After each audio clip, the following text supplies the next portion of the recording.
Assalamualaikum warahmatullahi wabarakatuh. Salam sejahtera bagi kita semua.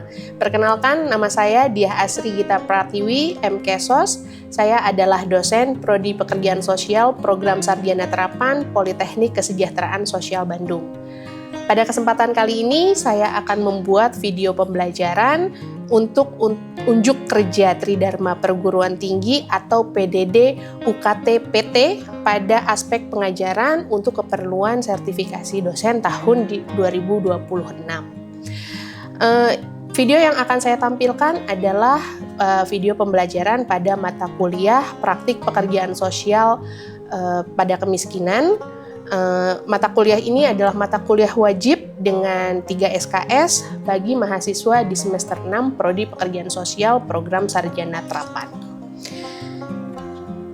Setelah mempelajari mata kuliah ini, kompetensi yang diharapkan adalah mahasiswa mampu untuk memanfaatkan pengetahuan dan juga teknologi praktik pekerjaan sosial dengan kemiskinan dalam kegiatan asesmen dan juga mampu mengadaptasikan atau menerapkannya di dalam proses intervensi pekerjaan sosial di dalam mengatasi masalah, memberdayakan dan juga melakukan perubahan sosial pada masyarakat miskin serta menganalisis kebijakan dan juga program penanggulangan kemiskinan.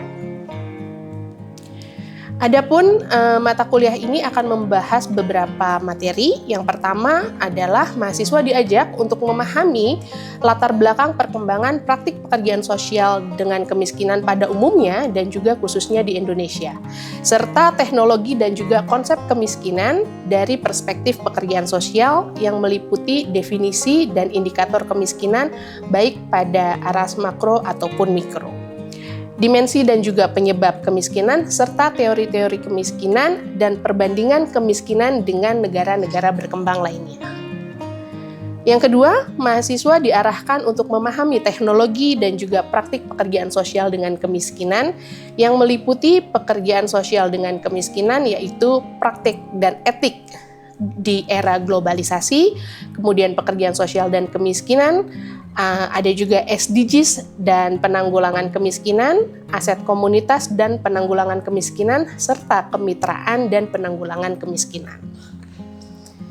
Ketiga, mahasiswa pada mata kuliah ini juga diarahkan untuk memahami teknologi dan upaya melakukan perubahan atau intervensi dalam praktik pekerjaan sosial dengan kemiskinan yang meliputi bantuan sosial dan penanggulangan kemiskinan, kedua ada asuransi sosial dan penanggulangan kemiskinan, ada pemberdayaan sosial dan penanggulangan kemiskinan, serta CSR dan dana masyarakat seperti Basnas, Bazis, dan lain-lain di dalam penanggulangan kemiskinan. Adapun tujuan instruksional umum atau TIU di dalam mata kuliah ini adalah yang pertama, mampu untuk menjelaskan latar belakang perkembangan praktik pekerjaan sosial dengan kemiskinan pada umumnya dan khususnya di Indonesia.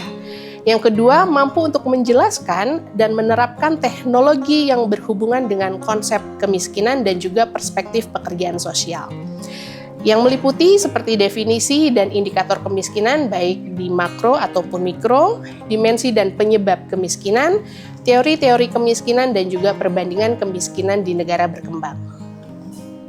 Yang kedua, diharapkan mahasiswa mampu untuk menganalisis dan juga menerapkan teknologi yang berkaitan dengan praktik pekerjaan sosial dengan kemiskinan yang meliputi pekerjaan sosial dan kemiskinan, praktik dan etik di era globalisasi, pekerjaan sosial dengan kemiskinan, SDGs dan penanggulangan kemiskinan, aset komunitas dan penanggulangan kemiskinan, kemitraan dan penanggulangan kemiskinan.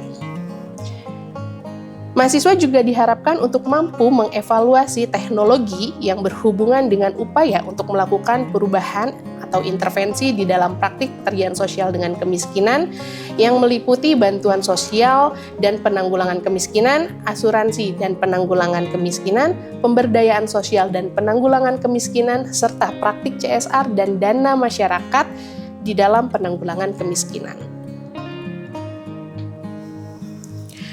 Di dalam mata kuliah ini akan ada 14 pokok bahasan di setiap pertemuannya. Yang pertama ada pengantar dan juga latar belakang perkembangan praktik pekerjaan sosial dengan kemiskinan pada umumnya dan khususnya di Indonesia. Yang kedua ada definisi dan indikator kemiskinan baik di makro dan mikro serta instrumen indikator kemiskinan. Ketiga ada dimensi dan juga penyebab kemiskinan. 4. Ada teori-teori kemiskinan dan perbandingan kemiskinan di negara berkembang. Kemudian untuk pertemuan kelima, ada pekerjaan sosial dan kemiskinan. Di pertemuan keenam akan membahas globalisasi dan juga pekerjaan sosial dan kemiskinan. Di pertemuan ketujuh akan membahas SDGs dan penanggulangan kemiskinan. Setelah UTS, materinya adalah aset komunitas dan penanggulangan kemiskinan, kemudian ada kemitraan dan penanggulangan kemiskinan, kemudian ada bantuan sosial dan juga penanggulangan kemiskinan. Nanti mahasiswa akan diminta untuk mengevaluasi program.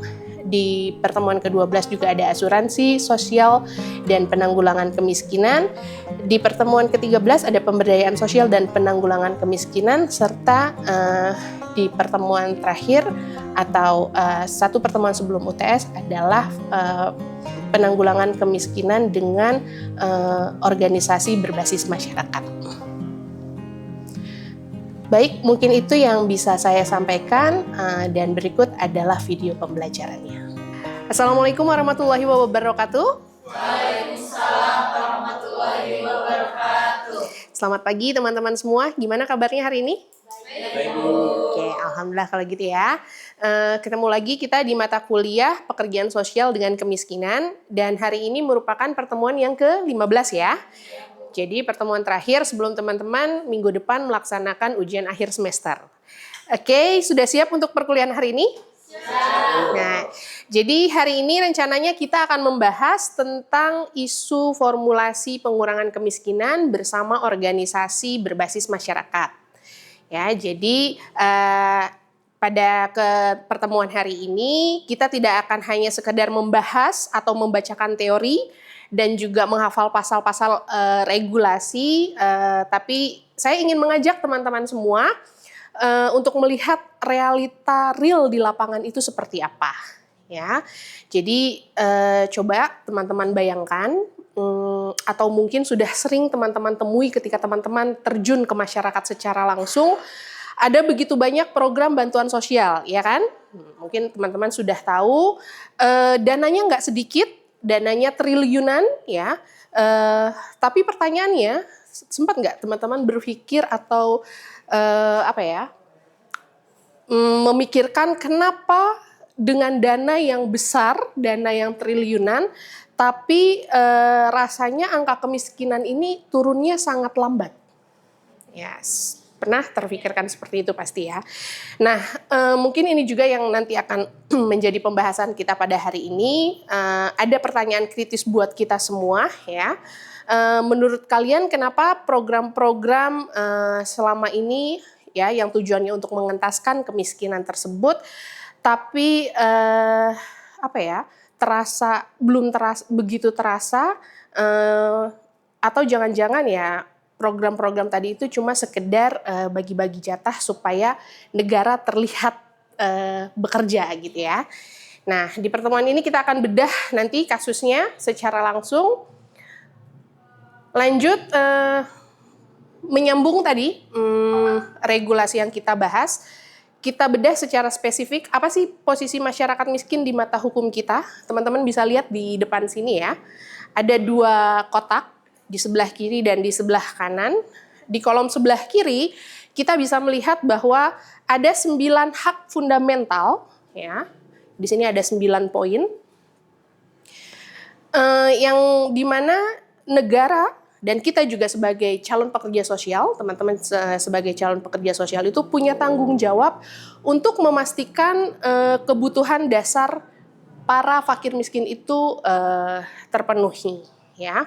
Mulai dari pangan, sandang, perumahan, kesehatan, sampai dengan perlindungan dan juga kesempatan kerja. Teman-teman bisa lihat di sini ada 9 poinnya, dan ini bukan sekedar sedekah ya. Jadi ini adalah hak mutlak ya untuk mereka sebagai warga negara. Tapi coba teman-teman perhatikan kolom yang di sebelah kanannya, ya. Itu adalah bagian yang sering kali luput pada saat lembaga merancang program bantuan. Ya, hukum kita ternyata tidak mendesain masyarakat miskin itu untuk pasif dan terus-menerus mengadahkan tangannya. Jadi ada 4 kewajiban ya yang harus dilakukan oleh fakir miskin ya. Mereka dituntut untuk tidak melakukan perbuatan yang merusak ya. Merusak diri sendiri, terus juga harus mau memberdayakan diri agar mereka bisa mandiri. Itu tujuannya. Kemudian dan yang terpenting dari keempat poin ini apa kira-kira? Ada yang tahu? Jadi dari keempat poin ini, poin yang terpenting itu adalah wajib berusaha ya dan bekerja bagi yang masih punya potensi. Ya, jadi meskipun dia dalam status fakir miskin, tapi ketika dia mempunyai potensi, dia masih wajib untuk berusaha dan juga bekerja. Nah, kira-kira nih nanti kalau pada saat ujian akhir semester teman-teman diminta untuk membedah kasus, kira-kira apa benang merahnya untuk persiapan UAS nanti nih? Kalau di UAS nanti kalian diminta untuk merancang model kemitraan atau program intervensi dengan CSR dan juga lembaga masyarakat. Nah, pastikan programnya itu tidak berhenti di charity atau cuma bagi-bagi saja, ya. Tapi program kalian itu harus menjadi jembatan yang tugasnya itu memastikan bahwa hak dasar mereka itu terpenuhi. Tadi ya ada sandang, pangan, papan ya. Tapi di saat yang bersamaan juga teman-teman harus bisa memaksa dan menstimulus mereka agar mereka dapat menjalankan kewajibannya, agar mereka bisa bangkit dan juga mandiri. Gitu ya. Kita lanjut ke slide berikutnya. Di sini menurut Undang-Undang 13 tahun 2011 ya, itu memberi kita peta jalan bagaimana sebuah intervensi harus dilakukan. Ya, teman-teman bisa lihat di sini ada kolom kanan kiri lagi ya. Di kolom kiri itu adalah bentuk-bentuk penanganan. Jadi ini adalah daftar menu bantuan yang memang harus disediakan oleh negara ya. Mulai dari pangan, pendidikan, akses kerja, sampai dengan bantuan hukum. Tapi saya minta juga kalian perhatikan kolom sebelah kanannya ya, yang dilakukan melalui. Ya. Nah ini bagian yang paling krusial. Kenapa krusial? Karena di kolom kanan, undang-undang kita itu tidak lagi berbicara soal memberikan ikan. Ya, tapi soal bagaimana menguatkan sistem. Ya. Di sini disebutkan tuh di nomor 1 ada atau poin A ya, pemberdayaan kelembagaan masyarakat dan koordinasi antar lembaga itu wajib. Ya, artinya intervensi kita sebagai pekerja sosial itu tidak boleh berdiri sendiri atau parsial. Nah ini poin yang paling penting nanti ya. Jadi ketika kalian diminta untuk membuat atau merancang program, ya, jangan cuma fokus di kolom yang sebelah kiri saja. Tapi teman-teman harus menambahkan ya atau ada poin plus di kolom sebelah kanannya. Nah, jadi bagaimana kalian bisa merancang program yang meningkatkan kapasitas fakir miskin itu ada di poin B. Terus bagaimana memastikan jaminan sosialnya aman itu ada di poin C. Dan membangun kemitraan strategi itu ada di poin D. Ya, jadi jangan hanya melihat kemiskinan itu sebagai masalah kurang makan saja, tapi lihatlah sebagai sebuah masalah yang sistemik, ya, yang harus diselesaikan atau diatasi lewat penguatan kelembagaan dan koordinasi antar stakeholdernya. Ya, ini yang harus teman-teman perhatikan nanti. Nah, sekarang coba teman-teman perhatikan keempat poin ini ya. Poin 1 dan poin 2 itu adalah kombinasi antara bantuan langsung untuk meringankan beban pengeluaran dan juga peningkatan kapasitas agar mereka punya pendapatan. Nah, tapi kalau kita berhenti di situ saja ya, ketika ini ada strategi percepatan penanggulangan kemiskinan. Tapi kalau kita hanya berhenti di poin itu saja, mereka atau fakir miskin akan selamanya bergantung ya pada bantuan. Nah, oleh itulah kenapa ada poin 3 ya, yaitu mengembangkan dan menjamin keberlanjutan usaha mikro dan kecil. Ya, ini adalah kunci dari keberlanjutan atau sustainability-nya. Jadi kita tidak ingin mereka hanya bisa makan untuk hari ini kan. Nah, tapi kita ingin mereka punya unit ekonomi yang kuat. Dan yang paling krusial itu ada di nomor 4, yaitu mensinergikan kebijakan dan juga program penanggulangan kemiskinan. Makanya dia di bold ya, karena itu adalah hal yang paling krusial. Nah, ini yang juga menjadi masalah klasik atau kelemahan klasik kita. Seringkali Dinas A itu punya program, tapi kemudian Dinas B juga punya program yang sebenarnya sama atau mirip dengan si Dinas A. Jadi terlihat tumpang tindih ya. Makanya strateginya itu adalah dengan mensinergikan kebijakan dan juga program penanggulangan kemiskinan. Dan ini semua diatur di dalam Perpres nomor 15 tahun 2010 dan juga Perpres 96 tahun 2015. Nah, untuk selanjutnya teman-teman coba perhatikan slide ini. Ini adalah data yang saya sebut sebagai fakta yang mungkin bisa menampar kita semua. Ya. Jadi Kementerian Agama itu mencatat bahwa kita itu sebenarnya punya potensi zakat. Ya, potensi zakat di Indonesia itu luar biasa. Ya, potensinya bisa mencapai angka 217 triliun. Ya, tapi kalau kita lihat realisasinya dari tahun 2010 ya sampai tahun 2012, angka yang terhimpun secara nasional itu hanya mencapai 1,5 triliun. Ya, tentu angka ini jauh dari harapan kita dan sempat tercatat di bawah 3 triliun ya, itu 1,5 triliun. Nah, kemudian muncul pertanyaan sederhana tapi kritis. Kenapa gap-nya itu semakin atau sedemikian masif? Ya, kita punya potensi 217 triliun, tapi yang hanya terkumpul atau terhimpun itu 1,5 triliun. Apakah karena masyarakat kita pelit? Enggak ya, saya rasa juga tidak.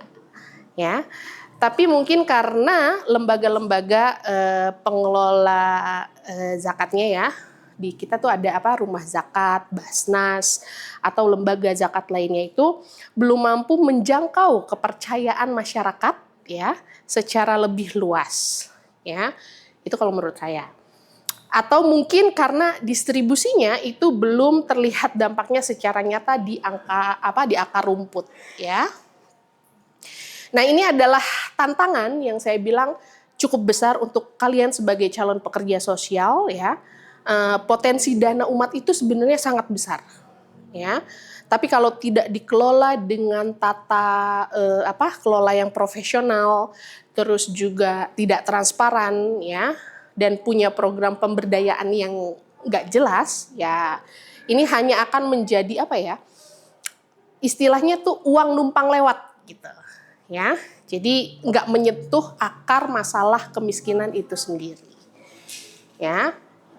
Kita lanjut ya teman-teman.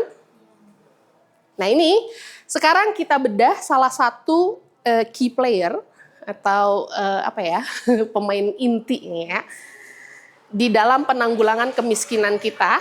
Ya, saya mengambil salah satu contoh lembaganya itu adalah Basnas atau Badan Amil Zakat Nasional. Ya, kenapa saya bilang key player ya tadi ya, karena dia badan amil zakatnya itu di tingkat nasional ya. Nah, kalau teman-teman lihat di sini statusnya ya, status Basnas ini adalah lembaga pemerintah non-struktural.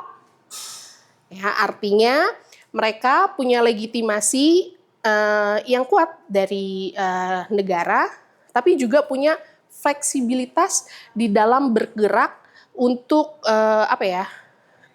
berpraktik di lapangannya itu lebih cepat gitu.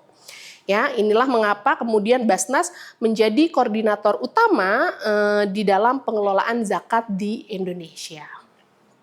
Nah, juga coba teman-teman bisa perhatikan fokus kegiatannya dan jenis-jenis programnya ya.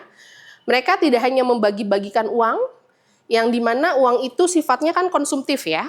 Nah, tapi juga mereka menjalankan program seperti Zakat Community Development atau disitunya ZCD ya. Di jenis programnya ada Zakat Community Development.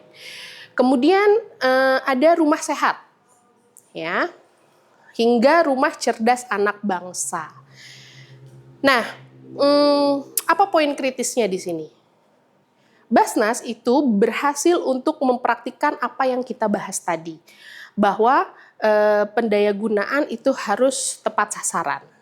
Nah, mereka menarik dana dari berbagai sumber yang stabil. Ya, kenapa saya bilang stabil? Karena mereka biasanya ngambil dari gaji PNS. Nah, gaji PNS kan agak stabil ya, mau negara dalam keadaan apapun ya gaji PNS tuh insya Allah akan stabil. Nah, kemudian selain dari PNS juga biasanya dari karyawan-karyawan BUMN ya, dan juga dari para profesional. Dan kemudian mereka akan menyalurkannya secara struktur kepada 8 asnaf atau penerima manfaat yang memang berhak. Ya, ini adalah salah satu contoh lembaga yang saya ambil sebagai contoh lembaga pemerintah non struktural. Nah, baik teman-teman, untuk selanjutnya saya mau teman-teman dibagi untuk menjadi 2 kelompok ya. Nanti bisa dibagi sama besar, maksudnya sama jumlahnya antara 2 kelompok itu. Ada 2 pertanyaan inti yang bisa teman-teman diskusikan bersama kelompoknya ya. Saya kasih waktu nanti sekitar 10 menit untuk teman-teman berdiskusi. Kelompok 1 yang mana? Mau langsung dibagi kelompok 1, kelompok 2 gitu ya. Yang sini kelompok 1, sebelah kiri saya kelompok 2. Nah, kelompok 1 silahkan bahas dengan teman-temannya kira-kira bagaimana teman-teman silahkan fokus untuk membedah perbedaan model pemberdayaan organisasi berbasis masyarakat dengan pemerintah ya. Jadi bagaimana model pemberdayaan organisasi berbasis masyarakat itu berbeda dengan program pemerintah.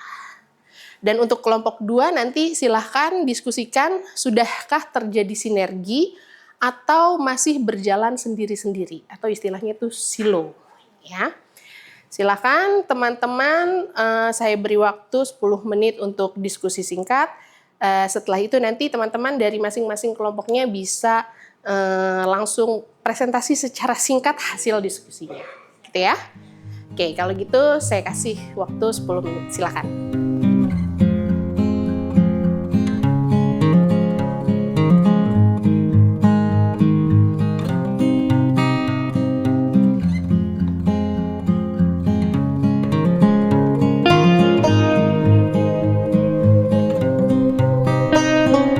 Oke teman-teman, waktu 10 menit untuk diskusi dengan kelompoknya sudah habis ya. Saya harap teman-teman sudah memiliki jawaban yang memuaskan lah ya. Tapi saya yakin jawabannya akan memuaskan. Oke, tadi hasil diskusinya saya minta teman-teman untuk memaparkannya di depan. Silakan, tadi sudah ditentukan siapa yang akan mewakili kelompoknya untuk presentasi ke depan ya. Oke, kalau gitu kita mulai dari kelompok 1 dulu ya.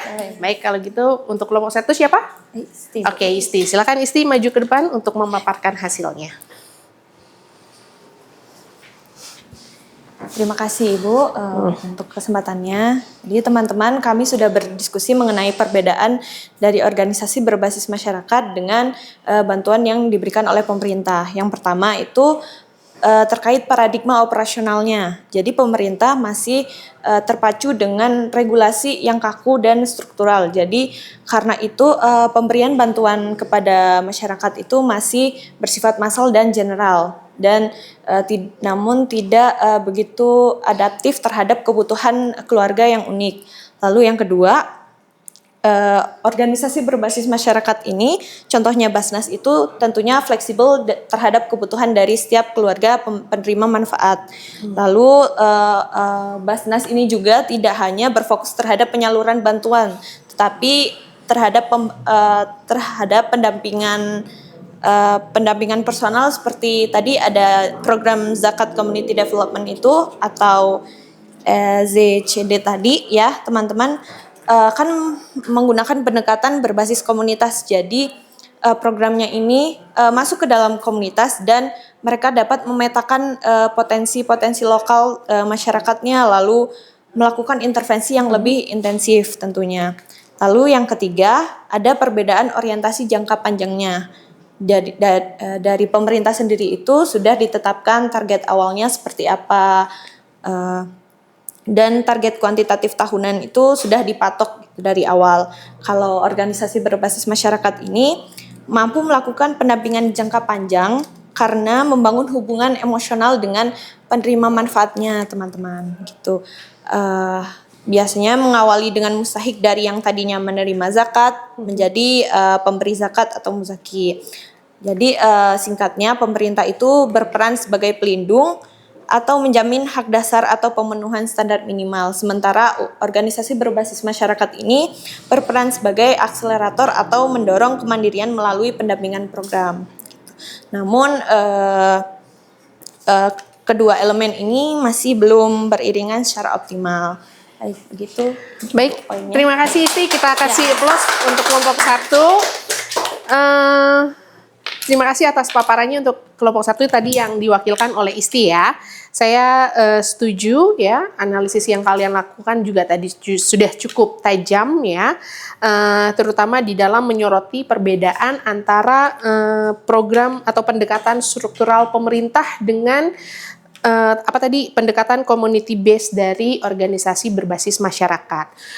Saya juga setuju dengan pendapat kalian bahwa memang pemerintah memang seringkali terbelenggu ya dengan yang namanya prosedur administratif yang bisa dibilang panjang ya. Tapi kenapa panjang? Terkadang memang untuk menjaga akuntabilitas anggaran negara, makanya proses administrasinya itu panjang. Dan kalian tadi juga sudah berhasil untuk mengidentifikasi bahwa kelincahan atau agilitas yang dimiliki oleh organisasi berbasis masyarakat itu adalah kunci yang tidak selalu dimiliki oleh birokrasi di pemerintah, gitu ya. Dan catatan saya untuk kelompok ini sudah cukup bagus. Kalian sudah berhasil memetakan bahwa organisasi berbasis masyarakat itu tidak hanya berperan sebagai pelengkap ya, tapi juga memiliki ruang gerak untuk melakukan pendampingan personal yang memang jauh lebih intensif kepada mustahik tadi. Nah, tadi sudah dari kelompok 1, sekarang kita dengar ya hasil diskusi dari kelompok 2, bagaimana kelompok 2 melihat masalah koordinasi ya. Silakan siapa perwakilannya dari kelompok 2? Ya, untuk kelompok 2 siapa yang akan maju? Saya, Bu. Fahri. Silakan Fahri untuk maju ke depan.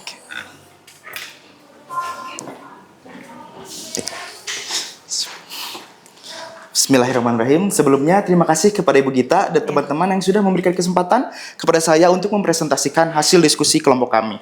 Baik, yang pertama izin menanggapi Ibu bahwa kelompok kami sepakat bahwa saat ini program masih berjalan sendiri-sendiri. Setelah berdiskusi, kami sepakat bahwa seringkali data kemiskinan yang dimiliki pemerintah tidak sinkron dengan data mustahik yang dimiliki oleh lembaga zakat. Lalu kami mendiskusikan bahwa strategi konkret kami adalah membangun aliansi komprehensif, Ibu. Yang pertama, pemerintah sebagai regulator dan pengawas itu berfungsi untuk tidak perlu mengerjakan semuanya sendiri, tapi fokus memastikan regulasi dan pengawasan pengelolaan dana zakat berjalan akuntabel. Lalu yang kedua, pada sektor swasta atau CSR sebagai penanda dapat mengarahkan CSR untuk mendanai infrastruktur atau permodalan usaha. Lalu yang ketiga ada organisasi berbasis masyarakat atau OBM sebagai eksekutor lapangan. Nah, lembaga seperti Basnas atau Rumah Zakat yang sudah punya sistem rumah sehat atau pendidikan bertindak sebagai penamping lapangan yang memastikan program tepat sasaran. Jadi, kuncinya bukan pemerintah harus mengerjakan semuanya, tapi pemerintah harus berani melepas eksekusi ke OBM yang berpengalaman selama ada pengawasan yang ketat. Mungkin sekian Ibu yang dapat saya sampaikan. Terima kasih. Assalamualaikum warahmatullahi wabarakatuh. Waalaikumsalam warahmatullahi wabarakatuh. Oke, baik. Terima kasih Fahri dari kelompok 2 ya. Tadi kelompok 2 sudah menyampaikan bahwa di dalam penanganan masalah sosial itu masih sendiri-sendiri ya. Dan tadi juga kelompok 2 sudah menawarkan strategi yaitu aliansi komprehensif ya. Itu menurut saya pemikiran yang sangat cerdas ya, excellent ya. Jadi memang dengan membagi peran secara tegas antara regulator, terus juga penyokong dana dan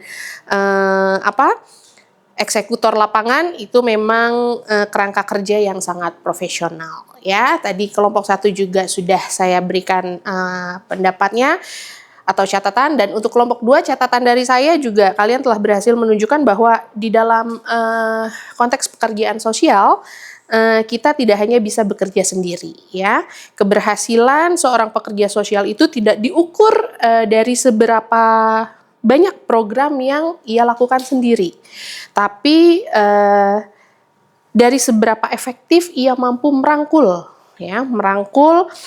berbagai pihak untuk mencapai tujuan bersama ya. Jadi itu, dan jika kalian konsisten menggunakan ini di dalam merancang program yang nanti mungkin akan menjadi penugasan kalian pada saat ujian akhir semester ya, tolong pertahankan ya. Jadi kalian akan jauh lebih realistis ya, dan dapat diimplementasikan ketika tadi teman-teman menerapkan apa yang sudah menjadi jawaban dari hasil diskusinya ya. Oke, baik teman-teman, untuk pertemuan ke-15 ini sudah sampai di akhir ya. Tadi kita sudah berdiskusi dan hasil dari diskusi teman-teman saya puas dengan jawabannya ya. Kalian menunjukkan bahwa bukan hanya sekedar teoritis, tapi teman-teman sudah menunjukkan bahwa bagaimana seorang pekerja sosial itu berpikir untuk kebaikan ke depannya ya. Dan ini merupakan tadi pertemuan terakhir kita di semester ini. Teman-teman minggu depan sudah mulai UAS ya. Persiapkan segala sesuatunya. Pesan saya jangan menganggap remeh ujiannya, karena itu yang kadang luput ya teman-teman. Menganggap hanya perlu keaktifan di kelas, tapi ketika ujiannya tidak dilakukan secara maksimal. Jadi tolong persiapkan secara maksimal untuk ujiannya, sehingga nanti hasilnya pun juga maksimal. Ya, mohon maaf kalau selama 1 semester ini mungkin ada perkataan dari saya yang kurang berkenan atau perbuatan yang tidak berkenan, mohon dibukakan pintu maaf. Mudah-mudahan nanti ke depannya kita bisa bertemu lagi dan bekerja sama di lain kesempatan. Ya, saya tutup untuk pertemuan hari ini. Sekali lagi terima kasih, jaga kesehatan teman-teman. Wabillahi taufiq wal hidayah. Wassalamualaikum warahmatullahi wabarakatuh. Baik, demikianlah video pembelajaran terkait mata kuliah praktik pekerjaan sosial dengan kemiskinan. Semoga apa yang disampaikan dapat menjadi bahan pertimbangan untuk proses sertifikasi dosen di tahun 2026 ini. Mohon maaf apabila ada salah kata, dan saya akhiri wabillahi taufiq wal hidayah. Wassalamualaikum warahmatullahi wabarakatuh.